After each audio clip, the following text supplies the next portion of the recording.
Hello my dear friends, నమస్తే. నా పేరు దేవి చక్క.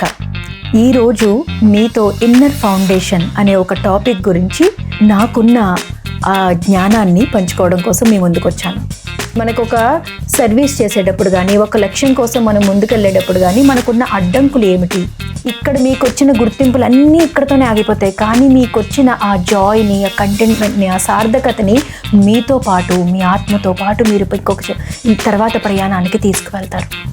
హనుమంతుల వారే ఒక సేవ ఎలా చేయాలి, మన స్థానాన్ని తిరిగి ఎలా తీసుకోవాలి, ఎంత హంబుల్గా ఉండాలి, ఎంత ఎదిగితే అంత ఒదిగి ఉండాలి అనేదానికి ఒక గొప్ప ఎగ్జాంపుల్ మై డియర్ ఫ్రెండ్స్.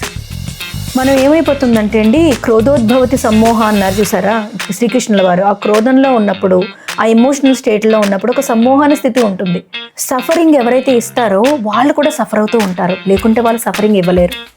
డిఫాల్ట్గా ఉన్న ఆ ఒకటే ఆప్షన్ని అందరూ ఏదైతే తీసుకుంటున్నారో అదే ఆప్షన్ని మనం ఫాలో అవ్వక్కర్లేదు. మనం డిఫరెంట్గా చూస్ చేసుకొని సరికొత్తగా మన జీవితాన్ని, మన సంఘటనల్ని అన్నిటిని కూడా క్రియేట్ చేసుకోవచ్చు అన్నమాట.